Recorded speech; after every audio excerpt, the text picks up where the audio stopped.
brine and battered by the waves, sea snails have made a life in nearly every corner of the sea.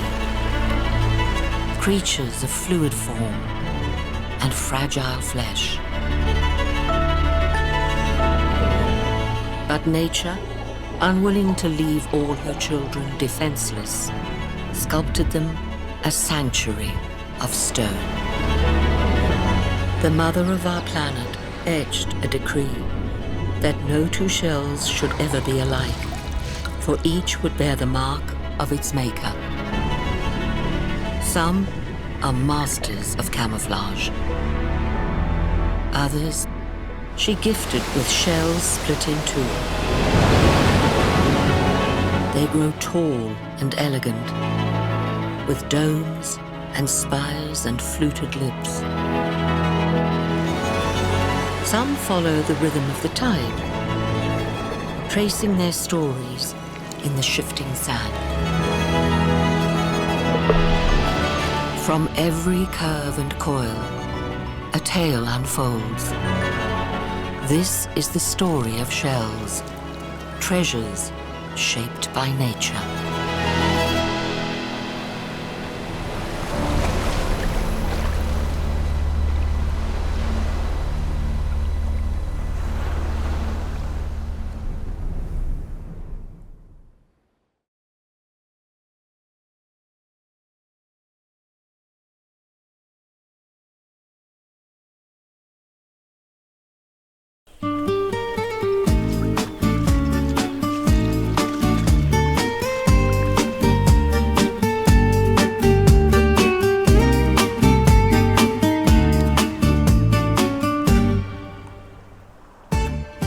Антон со второй части серзы.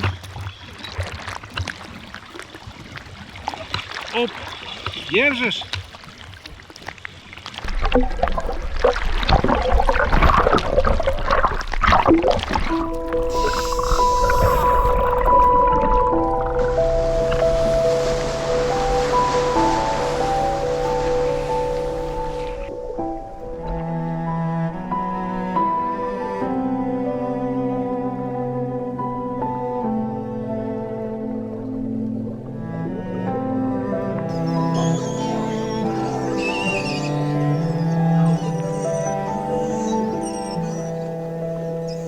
Все-таки это дикие животные. Вот. И дикое животное очень сложно снять. Очень холодная вода, а это лето особенно холодное. Значит, второй момент сложный – это то, что здесь большие течения. Как раз именно вокруг острова, здесь еще так получается полуостров. И тут вот Сулой, то есть место, где идет отлив-прилив, и, соответственно, это течение еще более усиливается.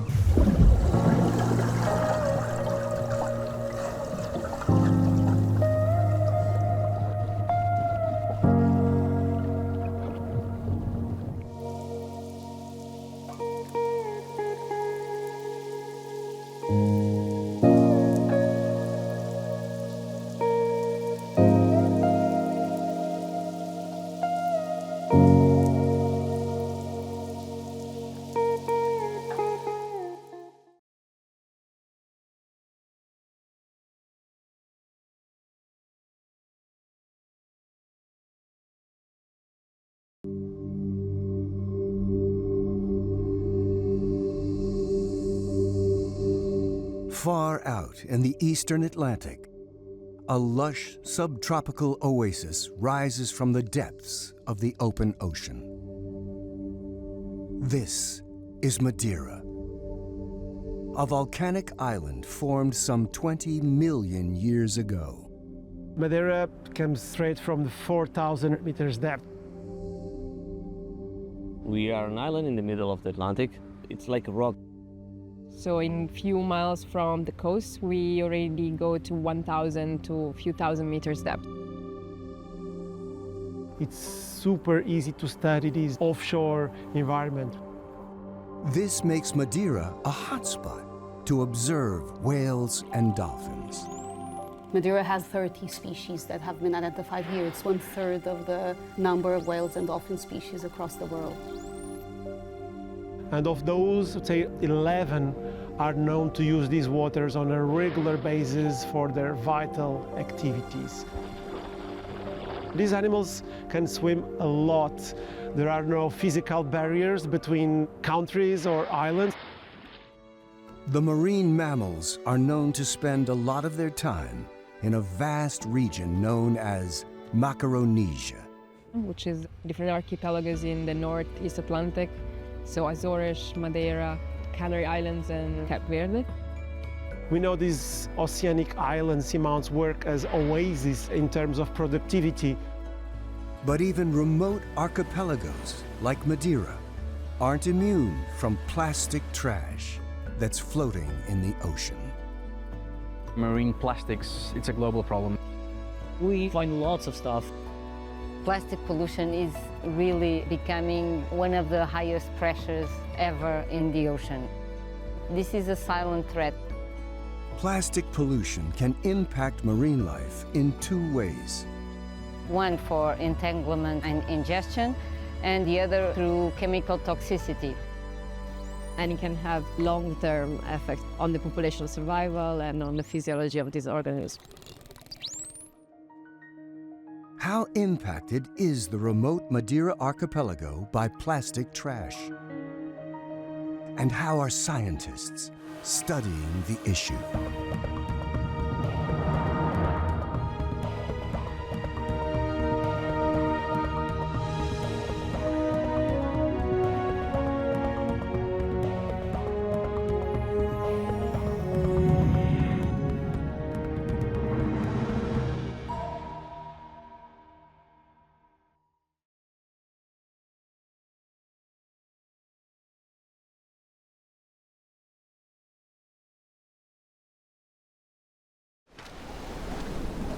Some people ask me why I go back to situations I fear, or why I go back to these dangerous waves.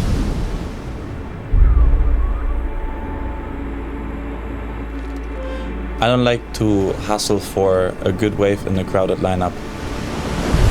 I'd rather be alone on a heavier, sketchier wave so that I can choose the wave that I want to have, and I have to live with the consequence of the wave I took.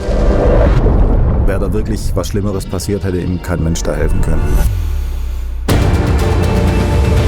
It's like a drug, you want more and more and more and more. It's beautiful, it's scary at the same time. It was a slap in my face, yeah, literally. Yeah, like you could eat shit, but you could also get the wave of your life, you know? So what kept coming back in my mind was, shit, I could have died.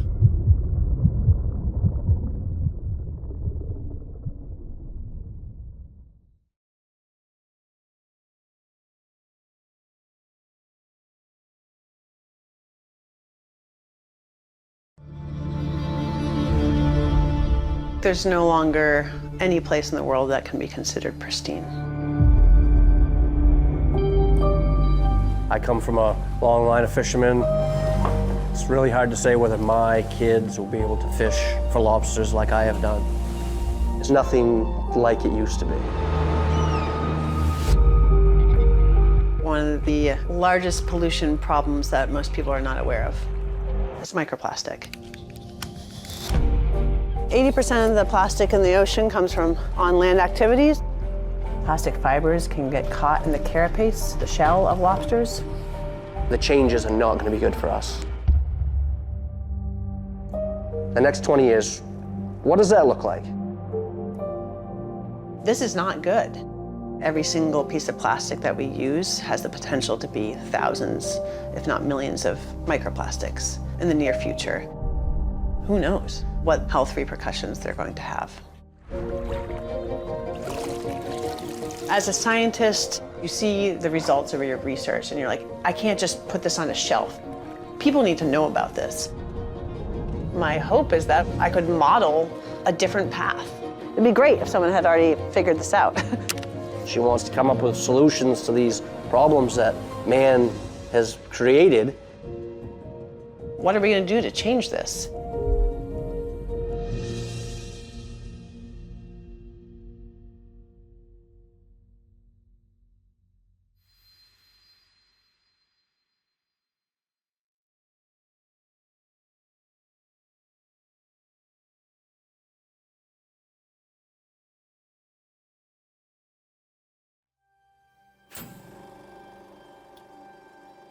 seabird biologists tend to have a colony they're working on and nobody else butts into that colony unless they're invited. I needed to find a place of my own. You can't see it when you're leaving the mainland. And then you see this little line on the horizon and gradually gets to be a little higher and higher and higher. It's pretty wild.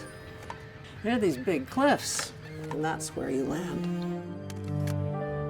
What we were looking at is territory size and success in raising chicks. 2 or 3 eggs for this size gull is normal. We were seeing nests with 4, 5, and even 6 eggs in them. One bird can't produce that many eggs. I mean, it wasn't like this one nest. It was bunches of nests.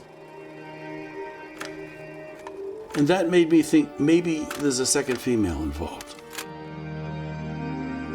Now, the males and the females look almost identical. If you're going to be publishing, you have to know that they're 2 females. I knew that I needed to publish as soon as we figured out there was 2 females in the same nest. From Irvine, California, university research team says about 14% of the female seagulls on an island off the California coast are lesbians. I don't think we knew how much the world was going to pay attention to it. The money comes from Congress. I was undermining their beliefs, and beliefs are much harder to deal with than facts.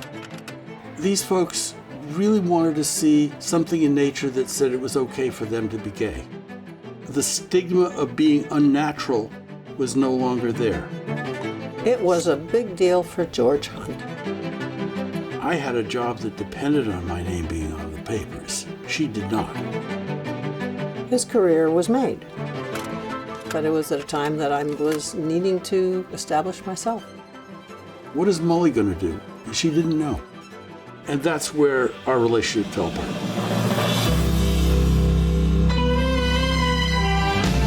Come with me, lesbian seagulls. No matter what your feelings are about homosexuality, it's not going to go away. They know it's against nature. Gay rights have gripped this country.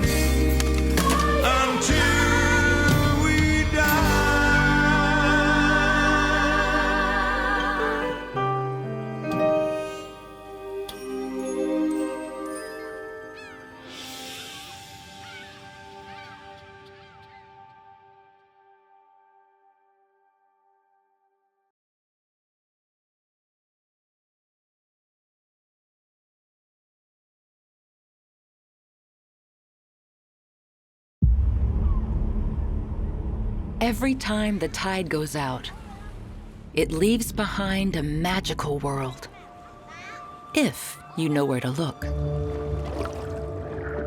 Below the surface of a tidal pool, fantastical creatures trapped together must find a way to survive until the ocean returns. With no escape, this tidal pool turns into a deadly arena.